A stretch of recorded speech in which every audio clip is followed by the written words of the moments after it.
When I talk to people about surveillance, there's this kind of like, well, I don't have anything to hide. I never get that when I'm talking to this community. You can't buy a bag of chips in Harlem without being surveilled.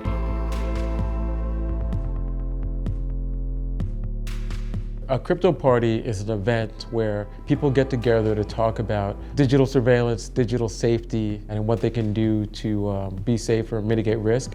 CryptoHarlem is open for all people. All people are welcome. But CryptoHarlem is here for a reason. It's for Black people in Harlem who are over-policed and heavily surveilled. And this is a safe space for us all to learn together. Everyone's something to learn from each other. Harlem is like a cultural hub. It's really important to highlight it, like where it's been and where it's going. Including tech in that conversation is just important about making sure that we can progress. Like it's about disruption. One thing that I do is I spend a lot of time looking at current events in information security, cyber, and I ask myself, like, how does this story affect people on the ground in Harlem right now?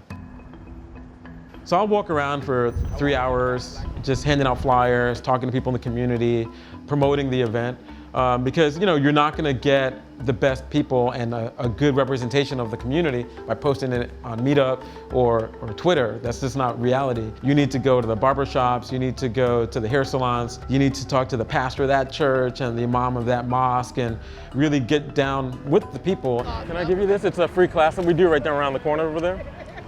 Yeah. It's about computer security. It's like family friendly.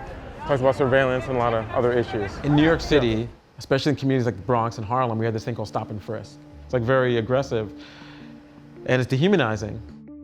But there's a new practice, which is like the digital version of it, which is probably more dangerous. What we see with this kind of digital world of stop and frisk are young folks who are told by YouTube and Twitter and Facebook, be yourself, express yourself, tell us your stories and present them here. And those stories are being turned against them. If there is any criminal act or an act of violence by one person, and that person's associated with you or associated with your crew, you'll get taken down. A lot of people understand this idea of like 6 degrees of separation, but when you're a person of color, it's like 2. These kind of stories, we need to pick them up, we need to raise them up, we need to address them and solve them ourselves because no one else will. If you can hear the sound of my voice, clap your hands 3 times. Okay, we're starting back. Black folks have been surveilled since the very beginning, since we landed here on slave ships, right? So you're a number. They're just like slave number 10, walked over here, walked over there, drank some water, did this. That situation has followed us, but hasn't changed that much. Technology will just make things harder to see. So what Matt does with these crypto parties is he'll bring a different topic each time he comes in. It's about exposing them to a lot of different pieces of information, but it's also about equipping you with that knowledge and then moving forward on your own. When we have these surveillance talks, I tend to see morality going down. And I would like to see morality going up. So if we can share more tools that organizers should be using today, even if you can name 1 or 2, I would love to know.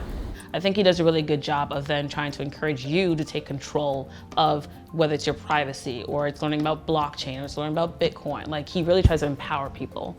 Shut up, Octavio. Thank you, okay. What about at a protest? So New York City was like, well, we're gonna try to set up the rules where we'll turn off the cameras at a protest so you're not being shown like, okay, I'm this person, I'm against this thing. But the cameras are moving faster than the regulations are because law doesn't move that quickly. I think that it's for us as citizens to get a little more involved in these policies and issues so we can help steer them.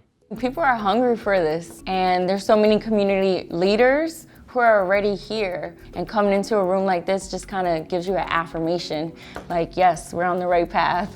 I'm a hacker, but I'm Black first. And when you see me a block away, you know I'm Black. You don't know I'm a hacker. One thing that I hope to get out of this event is creating more Black hackers, creating more Black people in cyber, creating more Black people in InfoSec, because it's a space where there are more positions than people. So I want to see more of myself in the work that I work in. People say this is the next frontier of civil rights, and it's a statement that I agree with.